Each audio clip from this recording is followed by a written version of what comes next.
Salutations aux amis, c'est encore Dionim. J'espère que vous allez tous bien et que le Créateur soit élevé durant ce partage et même dans vos vies, dans ma vie, chaque jour.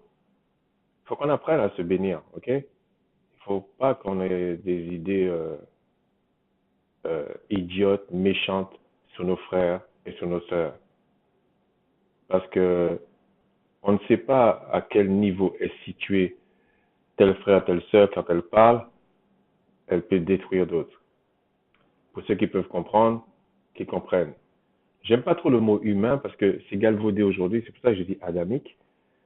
D'ailleurs, à ce propos, euh, lorsqu'on parle d'Adam, on va dire le premier Adam. On va jeter un coup d'œil tout à l'heure, ok? Le premier Adam. Eh ben, lui, est-ce que c'était la même chose que Ish et Isha? Parce que, enfin, je prends ces termes-là parce que ça devait être Asha euh, ou H et Asha. Mais on va dire Ish et Isha pour qu'on comprenne. Mais euh, c'est Adam qui a donné Ish et Isha, mâle et femelle, ok? Masculin, féminin si vous voulez. Et c'est l'ensemble des deux qui donnait le Adam.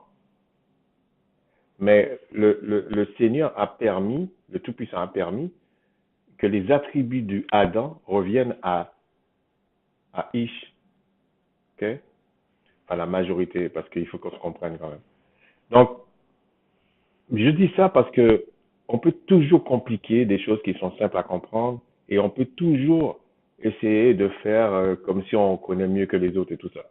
Effectivement, euh, les, les, les écrits sont souvent des témoignages.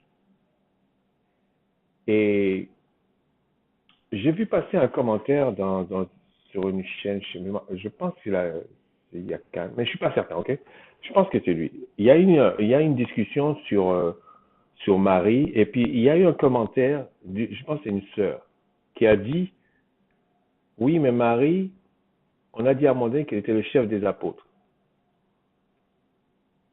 Une année, j'ai vu ça à Lyon, dans une église à Lyon, s'il y a quelqu'un qui peut aller ou même confirmer. Et puis, ça m'avait choqué à l'époque que j'avais vu Marie, chef des apôtres. Et de toute façon, dans cette église-là, je me sentais déjà mal. Okay? Je n'étais pas venu pour prier, hein, c'était vraiment, j'étais venu pour voir, pour étudier des choses. Ok? Et ça m'avait choqué parce que je disais, mais comment Marie peut être le chef? Et le 8 décembre à Lyon, ils font, euh, ils font une fête des Lumières. Bon, c'est déjà signé en fait. Mais je dis ça pour faire c'est pas l'objet du partage, mais simplement pour dire, ça c'est de l'idolâtrie. C'est ça qu'on appelle idolâtrie. Parce qu'il y a un culte derrière ça. Mais on peut voir un frère ou une sœur qui admire un frère ou une sœur, ça ne veut pas dire que c'est un idolâtre. C'est un non-sens. Donc, il faut qu'on apprenne à utiliser les bons mots pour les bonnes choses, pour éviter de perdre les autres personnes. Surtout quand on vient pour essayer d'expliquer des choses. Si le Tout-Puissant le permet, comme je vous ai dit, je prévois de faire un petit partage sur ce que c'est l'idolâtrie, voire même la religion. Certains seront étonnés. Donc, aujourd'hui, je voulais vous parler un peu la suite de ce que j'avais fait la dernière fois. En fait, pour mettre au point, euh, si vous voulez, tout le monde n'est pas appelé à enseigner, partager, comme tout le monde n'est pas appelé à faire d'autres choses, en fait. Mais notre ambition ne doit pas cacher certaines choses. Par exemple, euh, ça sert à rien de forcer des choses. Moi, je vous dis franchement, euh, j'ai pris beaucoup de temps pour comprendre des petites choses que peut-être quelqu'un va croire que j'ai pris en 2 secondes. Oui, parce que tout le monde sait lire, hein. Vous prenez la Bible, vous le tournez, vous prenez des livres et tout ça, vous tournez. vous compilez des trucs et puis vous faites ça. Et je vise personne en particulier. Je dis que ça, c'est facile à faire.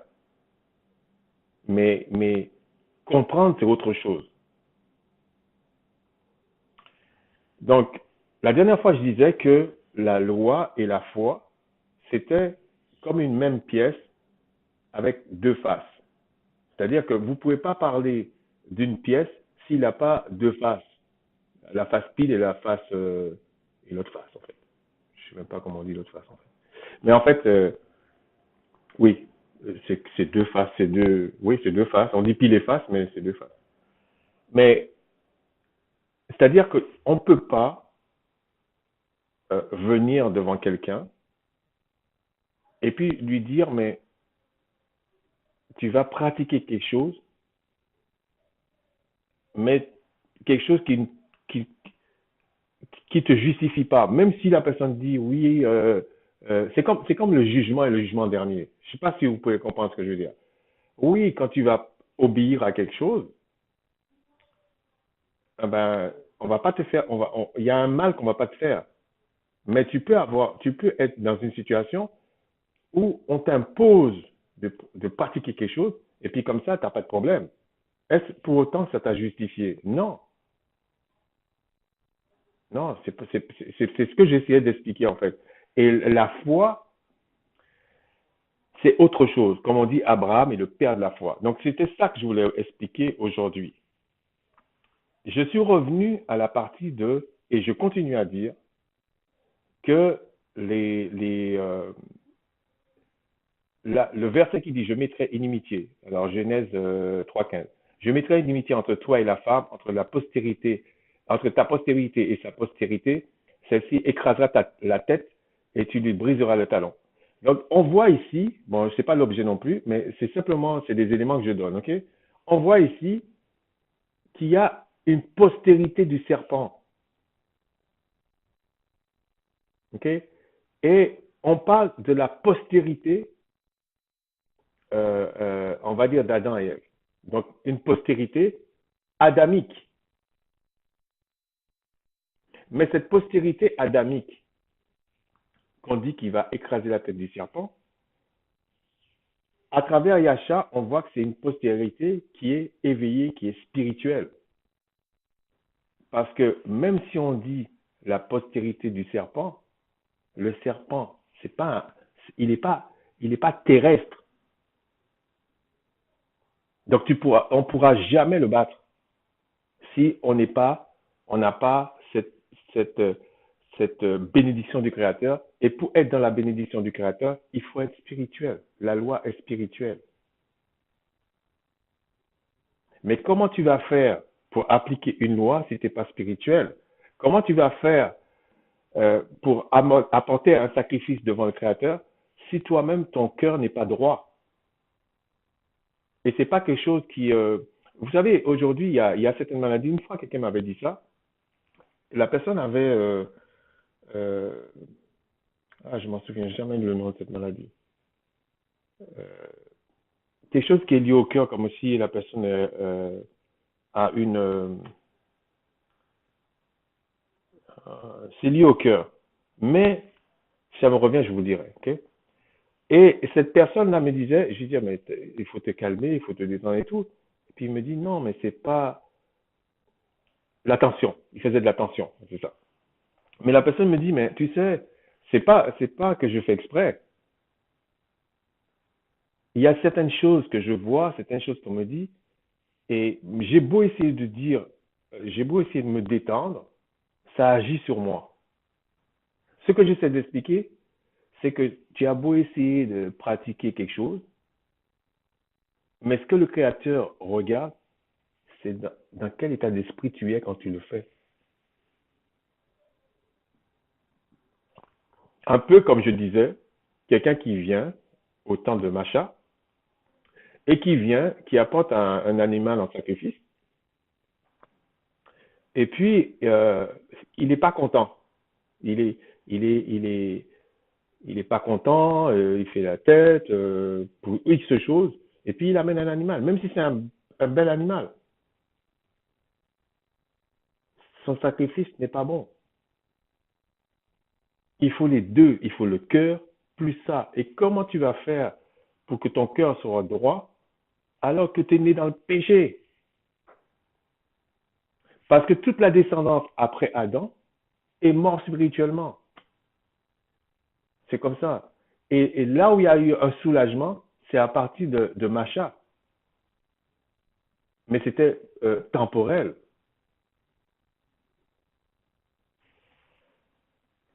On va voir dans... je vais vous montrer ça. Parce que j'avais promis que j'allais faire ça. Attendez. Que j'essaie d'essayer de le préparer avant pour pas trop perdre de temps. Mais comme je ne mets pas dans l'ordre, ça fait ça. Ah, voilà. C'est dans 1 Corinthiens 15. Alors voilà ce qu'il est dit dans 1 Corinthiens 15. Voilà. On va lire à partir de 15:42. Ainsi en est-il de la résurrection des morts, le corps est sommet incorruptible et ressuscite incorruptible.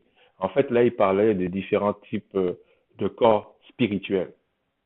Après, il dit, il est semé méprisable, il ressuscite glorieux, il est semé infirme et ressuscite plein de force. Ça, c'est euh, après la résurrection. Mais regardez ce qu'il dit. Il est semé corps animal, il ressuscite corps spirituel. S'il y a un corps animal, il y a aussi un corps spirituel. En fait, là, il parle de la notion. C'est pour ça qu'il faut regarder les contextes, ok? Là, c'est qu'il dit, après la résurrection des morts, le corps sera, on aura un corps spirituel. Il ne sera pas animal, il ne sera pas mortel, ok? Mais ce qui est spirituel n'est pas le premier. Oh non, on va dire comme ça. C'est pourquoi il est écrit, le premier homme, Adam, donc le premier homme qu'on voit dans Genèse, devint une âme vivante. Le dernier Adam, c'est Yasha, est devenu un esprit vivifiant. Vivifiant, ça veut dire qu'il a la vie en lui et il peut donner la vie, mais il ne peut pas donner la vie éternelle. Vivifiant. Seul le Créateur donne la vie éternelle. Vous pouvez dire ce que vous voulez, c'est comme ça, ok? Mais ce qui est spirituel n'est pas le premier, et ce qui est animal, c'est ce qui est animal. Donc, le Adam qui était qui était qui a été chassé dans la terre de l'Éden, et tout le reste, c'est un corps animal. Okay? Parce que des fois, je ne rentre pas dans les détails, mais je vais essayer de rentrer par moment dans les détails, mais je ne vais pas donner des choses saintes aux chiens, ça ne m'intéresse pas, mais je vais bien faire des efforts pour que mes frères, mes sœurs, vous compreniez ce que j'essaie de dire, ok? Ce qui est spirituel vient ensuite. Le premier homme tiré de la terre est terrestre. Donc, regardez, si on fait le parallèle, ça veut dire il est animal. Donc, on dit le Adam animal, il faut comprendre ce qu'on nous dit.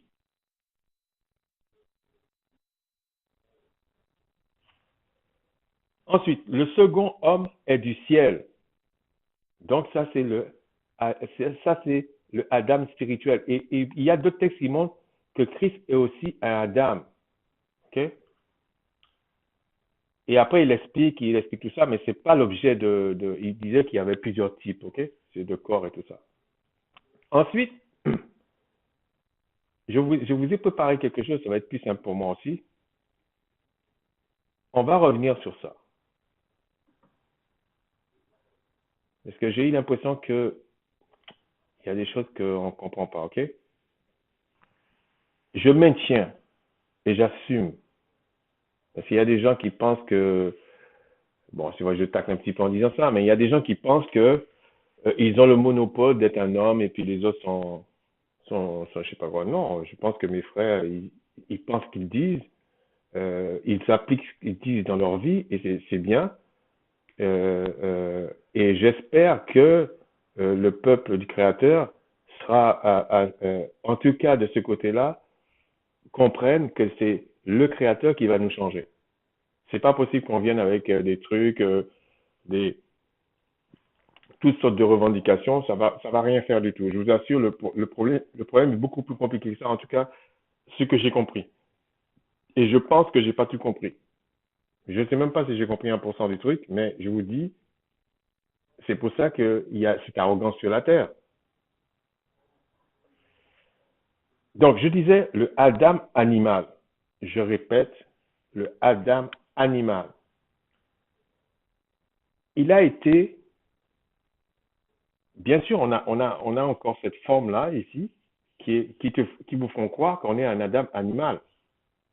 Mais il y a déjà le processus spirituel qui est en nous. Depuis que qu'on accepte Yasha. Et pour accepter Yasha, il faut que ce soit le Créateur qui te hante et qui t'appelle. Et quoi qu'on dise, que ce soit la manière qu'on dit, je vous ai dit qu'il y a des corps spirituels, tout ça, le salut est racial. Vous pouvez dire ce que vous voulez. Il y a bien une postérité du serpent et une postérité d'Adam qui va écraser la tête du serpent et qui va écraser aussi la postérité, évidemment. Donc, ici, on dit la dame animale. Pourquoi je fais cette vidéo? Je vais vous dire. Parce que quand on dit Torah, je veux savoir qu'est-ce que la personne met dedans. Quand la personne dit la loi du Tout-Puissant, je veux qu'il me dise qu'est-ce qu'il met dedans. Et ce qui m'intéresse, c'est la doctrine. Et la doctrine, ce n'est pas une étude de certaines choses. La doctrine, c'est vraiment les fondements d'un enseignement, les fondements d'une révélation. C'est ça la doctrine. Et c'est pour ça que des fois, euh, on ne comprend pas très bien ce que les gens disent parce que on confond les termes. Quand je dis, par exemple, je veux savoir d'un pentecôtiste, c'est quoi sa doctrine? Parce que s'il s'appelle pentecôtiste, c'est parce que il veut pas s'appeler témoin de Jéhovah, il veut pas s'appeler catholique. C'est qu'il y a bien une distinction entre tous ces groupes-là. Donc moi, quand la personne vient me parler, je ne lui fais pas de la morale, je ne veux pas qu'il me fasse la morale, je m'en fous complètement, je peux m'assumer moi-même et j'espère qu'il s'assumera lui-même. Ce que je veux savoir, c'est la doctrine qui suit. Qu'est-ce que c'est? Et comme ça, je vais en juger moi-même, par la grâce du Tout-Puissant. De même, quand moi je lui parle, il va en juger lui-même. S'il est honnête avec lui-même, il se débrouille. Mais au moins, on parle de doctrine. De me demander pourquoi tel frère pense comme ça, pourquoi telle sœur s'habille comme ça, est-ce que c'est mon problème ça? Surtout quand la personne a accès à ce frère ou à cette sœur. Donc je disais que tantôt on dit que le Adam c'est un temple, tantôt on nous dit qu'il y a un temple à l'extérieur. Donc il faut prendre en compte tous ces contextes-là, toutes ces notions-là, avant de dire il faut faire comme ça, il ne faut pas faire comme ça. Il y a des personnes qui cherchent vraiment le Créateur, que le Créateur hante, qui sont des pères de famille, des mères de famille, qui ont plusieurs enfants et qui font des choix vraiment radicaux. Il y en a d'autres qui sont dans des problèmes énormes et que une parole peut le délivrer. Donc c'est pas une plaisanterie, c'est pas une blague. Moi, quand je fais ça, et je connais pas mal de frères, quand ils font ça, ils le font pas pour avoir une notoriété. C'est stupide. Je vous assure que j'ai pas besoin de ça pour avoir une notoriété dans ce que je fais, sincèrement, et d'autres frères aussi peuvent dire la même chose. C'est ridicule, ça. Il y a des petits malins, là, ils viennent et ils nous traitent d'extrémistes, ils nous traitent de toutes sortes de choses. Mais, par exemple, en ce moment, on nous dit, oui, mais on est des prédateurs, on casse tout sur la planète, comment on est en train de détruire la planète, on va se détruire. Mais moi, je veux, quand ces gens parlent là, ils nous disent qui a fait ça? Qui a fait ça? Oui, mais nous avons été partout dans le monde, on est en train de détruire tout dans le monde. Mais qui a fait ça? Et qui fait ça? Donc, c'est ces genres de personnes-là, ou les gens qui admirent ce genre de système-là, qui ne viennent pas donner de leçons de morale sur ce qui est bien, ce qui est mal, ce qui est du Seigneur, ce qui est du Tout-Puissant. franchement, ils sont mal placés. Et ces gens-là doivent balayer devant chez eux. C'est pareil, je regrette. Quand quelqu'un me dit, je suis sanctifié. En plus, là aussi, il faudrait qu'on parle de ce terme-là à un moment donné. Je suis sanctifié. Mais tu ne peux pas te maîtriser. Donc, c'est pas vrai, tu n'es pas sanctifié. Et quand tu dis que tu es sanctifié et que tu ne te maîtrises pas, c'est que tu es en train de te mentir. Si on regarde la partie de la dame spirituelle, qui a forcément, à un moment donné, après la résurrection, on va voir qu'il a un corps spirituel. Ok? On va voir ça. Ce Adam-là, il est aussi justifié, il ne peut pas être spirituel de lui-même. Et je dis que l'Adam animal, c'est pareil. Il ne pouvait pas, même s'il pratiquait la loi, il ne pouvait pas rester devant la face du Créateur sur la terre, que le Créateur le prend comme le peuple élu sur la terre, alors que tant qu'il y a la loi, qu'il y avait la loi sacrificielle, si tu pêches, tu fais ça, si tu fais ça, ça veut dire que la personne est en train de pécher. Et le salaire du péché, c'est la mort. Comment ça se fait qu'il vivait? Donc c'est pour ça qu'il fallait l'agneau.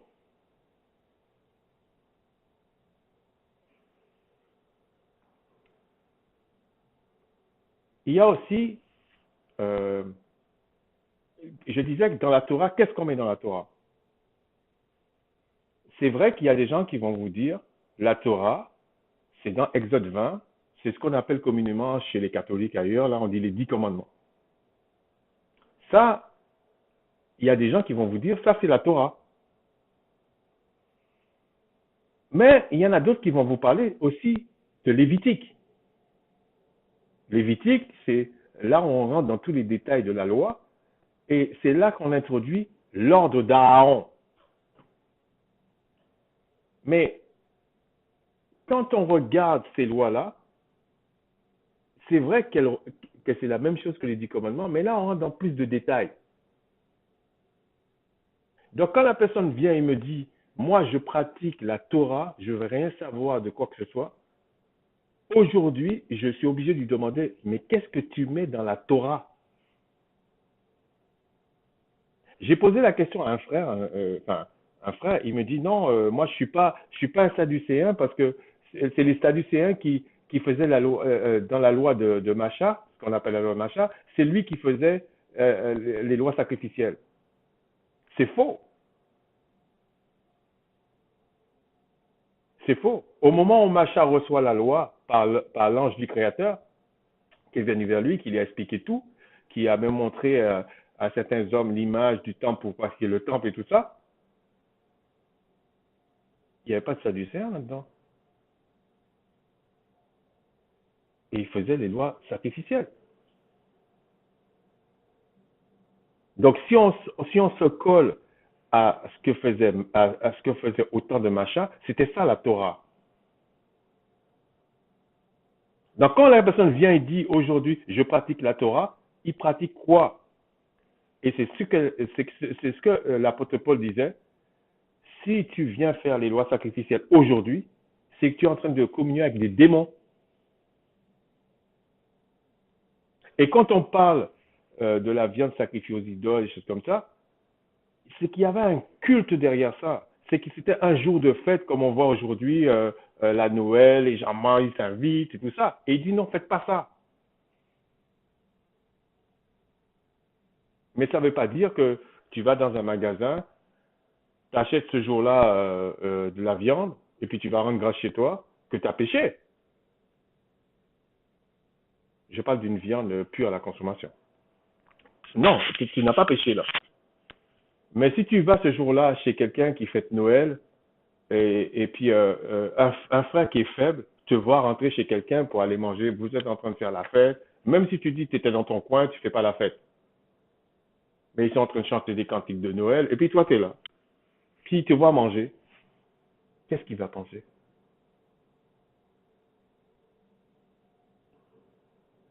Mais il faut essayer surtout d'actualiser les choses aujourd'hui, parce que si on explique des choses que du passé, ça c'est l'origine, c'est très bien, mais si on n'arrive pas à le comprendre aujourd'hui, tout ce qu'on étudie ne sert à rien.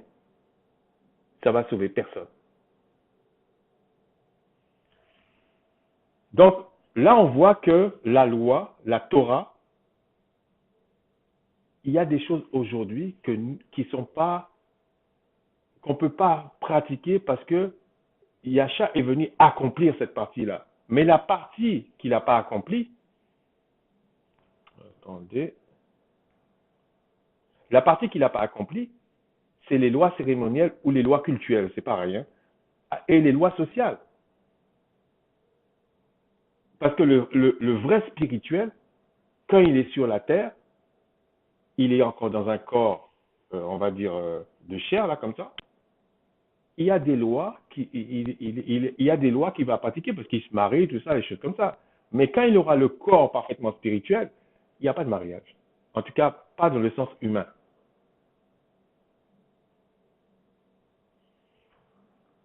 Ensuite, c'était quoi l'autre partie que je voulais vous parler? Parce que je ne veux pas dire trop de choses d'un coup, ça ne sert pas à grand chose. Et puis, euh,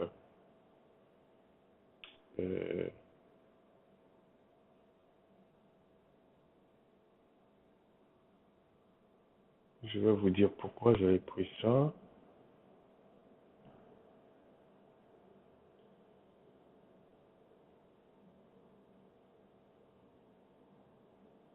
Oui.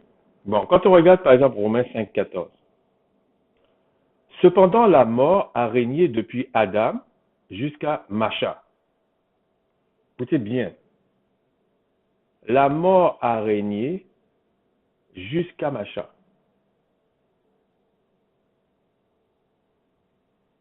Mais est-ce à dire qu'Abraham, Noé, n'était pas en communion avec le Créateur? Vous voyez, si vous ne faites pas attention à certaines choses, vous allez arriver à des conclusions fausses. Mais quand il dit ça, il veut dire, c'est ce qui dominait, c'est ce qui était là. Ça ne veut pas dire que le Créateur ne travaillait pas avec des gens. Et il dit, même sur ceux qui n'avaient pas péché par une transgression semblable à celle d'Adam, lequel est la figure de celui qui devait venir. Lequel est la figure de celui qui devait venir. Adam était la figure de celui qui devait venir. On n'a pas dit c'était les Acharala, les machins, tout ça. Pour le coup, ça c'est du fanatisme. Il dit il était la figure de celui qui devait venir. Celui qui devait venir, c'est qui? C'est le deuxième Adam, Yasha.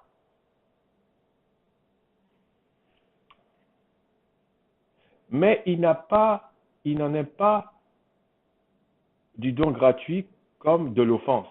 Car si par l'offense d'un seul, il en est beaucoup qui sont morts, à plus forte raison, la grâce du Tout-Puissant et le don de la grâce venant d'un seul homme, Yasha, ont-ils été abondamment répandus sur beaucoup. Mais quand il dit jusqu'à Macha, la mort a régné jusqu'à Macha,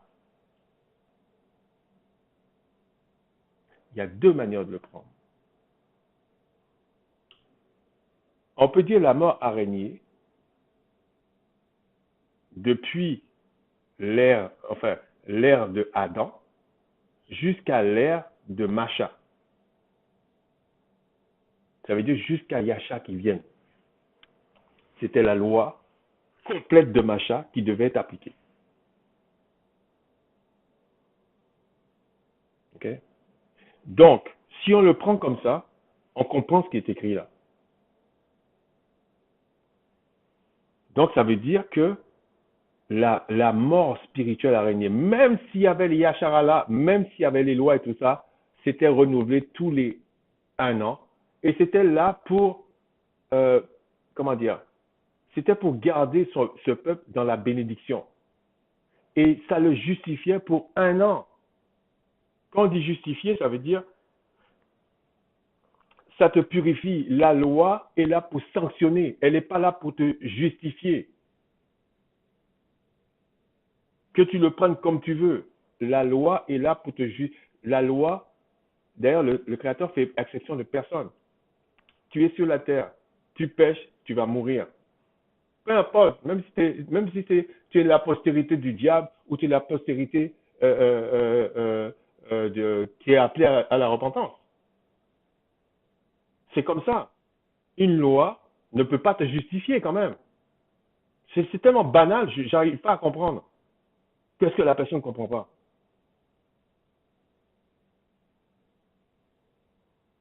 Quand on parle de justifier, pensez à la notion de grâce qu'il y a derrière, c'est que quelqu'un a payé ta dette. Est-ce que c'est la loi, ça?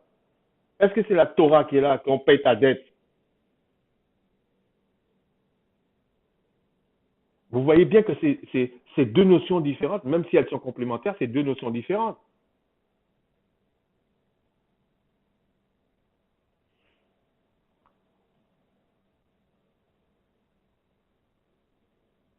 Donc, je reviens à mon petit schéma, ok? En fin de compte, je les aime bien les schémas, en fait. Bon, je vous dis toute la vérité, j'aime bien les petits schémas, en fait. Donc, bon, je sais que je vais me faire encore des amis, mais franchement, je m'en fous un petit peu, ok?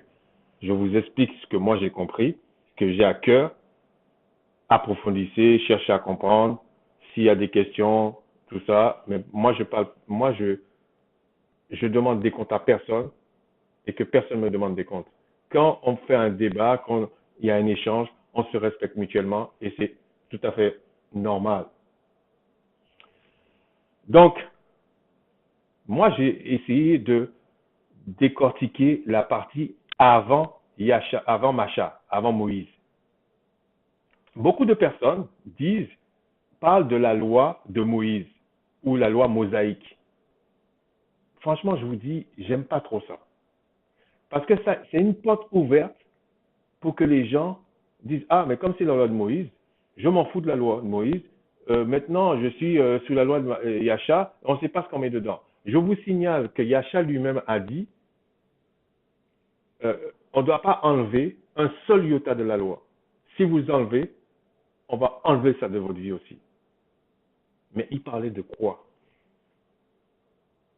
Parce que si vous prenez ça à la lettre, ça veut dire qu'on doit continuer à faire des sacrifices, des sacrifices d'animaux. Parce que ça faisait partie de la Torah.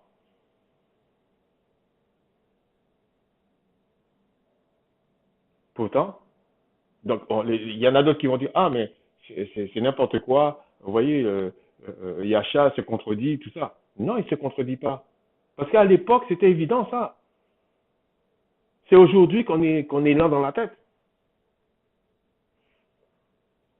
Bon, alors, on va regarder le côté vert. Je vous ai dit, le côté vert, c'est plutôt le côté animal. Le côté bleu, c'est le côté spirituel. Voilà.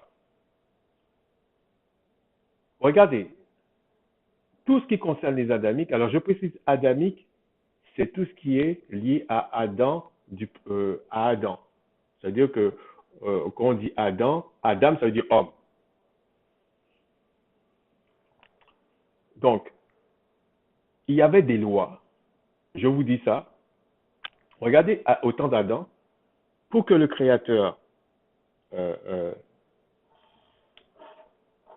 punisse Adam et Ève, c'est qu'ils ont transgressé des lois.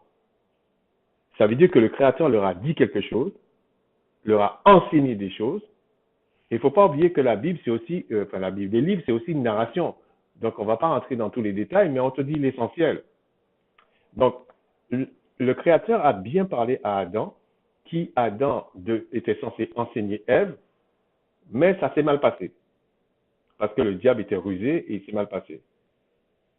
Mais quand le Seigneur, quand le Tout-Puissant révèle une loi, il a toujours fait comme ça. Il y a une manière de l'appliquer. Donc, c'est ce que j'appelle l'ordre au temps d'Adam. Il y avait un ordre qui était là. Et l'ordre, je résume comme ça, c'est le moyen ou les moyens d'appliquer des préceptes, des commandements, des lois. C'est ça un ordre. Il y a des préceptes dedans. Par exemple, on va te dire l'ordre des médecins, l'ordre des infirmiers, l'ordre des ambulanciers, enfin, je sais pas, l'ordre de tout ce que vous voulez. C'est une manière avec un code dedans, une déontologie, une manière de faire. C'est ça un ordre. Donc, au temps de Noé, il y en avait un aussi. Parce qu'on voit que Noé respectait quand même, avait la connaissance des animaux purs, impurs, il savait des choses. Au temps d'Abraham, on parle de l'ordre de Melchisédek. Vous le voyez euh, vous le voyez ça vous voyez dans Genèse 14, on ne va pas le lire, vous pouvez lire ça dans Genèse 14, mais aussi il en parle dans Hébreux 7, je pense. Ouais, Hébreux 7, en effet, ce Melchisédek, roi de Salem, pardon, sacrificateur du Tout-Puissant, qui alla au devant d'Abraham lorsqu'il revenait de la défaite des rois qui le bénit. Bon, je vous dis tout de suite, pour ceux qui sont un peu observateurs, ils auraient dû dire devant Abraham, hein, parce que quand vous allez dans Genèse 14, Abraham n'était pas encore Abraham, n'avait pas encore le statut d'Abraham. Bon, quand on met le H, ça veut dire quelque chose, mais c'est pas l'objet. Et donc ici, au temps de Macha, ça concernait les Hébreux, ok? Il y avait aussi des lois, et là, on nous a détaillé les lois, et il y avait l'ordre d'Aaron, et c'était eux qui avaient la mission de régir la manière d'appliquer les lois. Et il y avait beaucoup de choses. Il y avait les calendriers, il fallait aller voir les gens, tout ça. Ils n'avaient pas le temps d'aller dans les champs, ni d'être marais pêcheurs, non, c'était impossible. Et c'est expliqué dans la loi, donc je ne vais pas revenir sur ça. Et au niveau de Yasha, vous pouvez le lire vous-même, on vous dit qu'il est sacrificateur selon l'ordre de Melchisedec. Mais vous allez me dire, mais pourquoi il y a autant d'ordres? Est-ce que c'est pas contradictoire? Non, c'est comme les poupées russes. Vous voyez, si on regarde au niveau de Macha, quand il y avait l'ordre d'Aaron, on avait divisé ça en 12 tribus. On avait dit Judas, c'était la royauté, les Lévis, c'était la loi, etc. Enfin, en tout cas, la sacrificature. Mais au niveau de Yasha, à partir de Yasha, de l'homme spirituel, de l'Adam spirituel, lui, il est selon l'ordre de Melchisedec. Et là, on comprend un peu plus ce que c'était l'ordre de Melchisedec quand Abraham a rencontré le roi de Salem, qui était sacrificateur du Très-Haut. On vous montre ici que l'ordre de Melchisedec regroupait la royauté et la sacrificature. Et on voit ça même quand, dans Genèse 14, lorsqu'on parle de ce roi de Salem. Parce qu'on dit qu'il était roi, mais en même temps il est sacrificateur.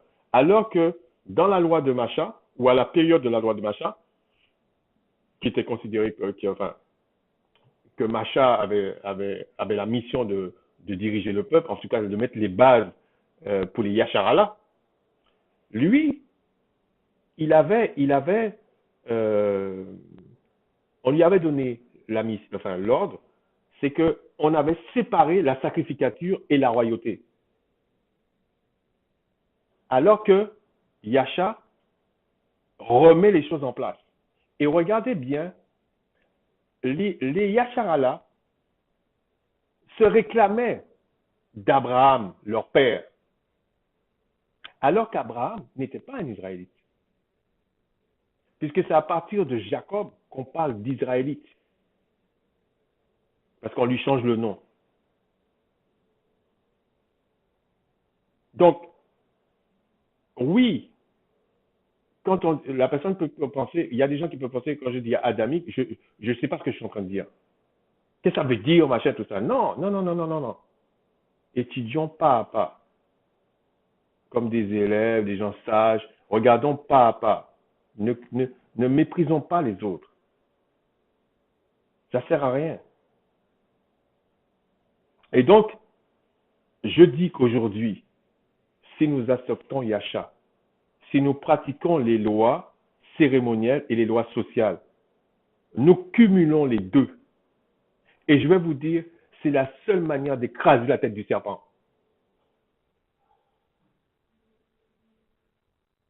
Parce que ce que dit le Créateur, il l'accomplit toujours. Et il l'a accompli parfaitement à Yasha. Je ne vais pas trop rentrer dans des détails. Je voulais simplement essayer de dire, quand le Créateur dit de faire quelque chose, il donne toujours une manière de le faire. Pour nous, contrairement à ce que les gens pensent, ce n'est pas l'ordre d'Aaron, c'est l'ordre de Melchisedec. Parce que Christ est sacrificateur selon l'ordre de Melchisedec. Donc, oui, la parole nous enseigne. Donc, le Créateur prend toujours des choses pour nous expliquer des choses. Il y a des lois temporelles, il y a des lois circonstancielles. C'est la parole du Créateur. Mais ça, ce que je regrette, c'est qu'il y a des gens qui pensent que parce que Yasha est venu, donc ça veut dire qu'à ce moment-là, on peut manger n'importe quoi, on peut dire n'importe quoi aux gens, moi je suis comme ça, puis je m'en fous des autres. Non, non, non, non, non, non, non. C'est pas comme ça que ça fonctionne.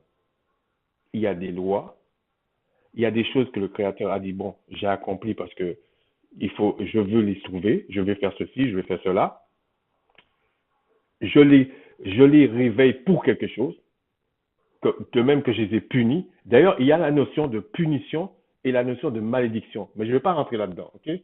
La loi, quand on regarde dans Deutéronome 11, on parle de malédiction et de bénédiction. Mais il faut faire attention à ce mot, malédiction. Parce que dans le cas où on parle ici dans la loi, on pourrait dire de bénédiction et de punition. Parce que la notion de malédiction, c'est une notion, il n'y a pas de retour. Quand on dit le diable est maudit, il va être détruit. C'est pour ça qu'il faut faire attention à certaines choses. Mais c'est simplement pour essayer de comprendre, ok? De même, quand on parle de sanctification, il y a bien une différence entre justification et sanctification. Ben, sinon, on aura eu le même mot, en fait. Bon, donc c'est pas ça. Donc, pour finir, nous sommes des Hébreux. Mais le salut, c'est pour les Adamiques. Mais la place qu'a les Hébreux, c'est une place particulière parmi les Adamiques. Donc, si la personne n'est pas adamique, c'est même pas la peine. Et on sait comment les reconnaître. Bon, il y en a qui braillent, mais c'est leur problème. Et si ça concerne les Adamiques, le salut, maintenant, les sacrificateurs, ça va être les Hébreux. Mais les Hébreux qui ont accepté de marcher selon le Créateur. Et Yasha est leur souverain sacrificateur, et notre souverain sacrificateur, mais lui, il est selon l'ordre de Melchisedec. Donc, si lui, il est selon l'ordre de Melchisedec, qu'est-ce qu'il vient faire avec l'ordre d'Aaron? Essaie de comprendre pourquoi il y a l'ordre de Melchisedec et l'ordre d'Aaron. Parce que l'ordre d'Aaron incluait les lois sacrificielles. Mais ce n'est pas contradictoire. C'est une question de circonstances, de temps, etc. Sur ce, essayez de réfléchir à ça. Et puis, il faut qu'on se pose des questions. C'est très bien. Il faut qu'on se tienne à la brèche. C'est très bien. Mais on n'est pas obligé de vivre comme des gens qui ne sont pas éduqués, qui n'ont pas de loi, qui ne comprennent rien, qui ne savent pas écouter l'autre, qui ne savent pas essayer de comprendre l'autre, d'encourager l'autre. Ça, c'est un drame. Mais je ne suis pas pessimiste, ok? Je ne suis pas pessimiste parce que moi, je crois que le Créateur, quand il parle, sa parole revient à lui, tel qu'il a dit. Que la gloire lui revienne. Sur ce, je dis à tous les Adamiques mes salutations, et en particulier Yasharala, soyez bénis et que le Père soit glorifié. Shalom.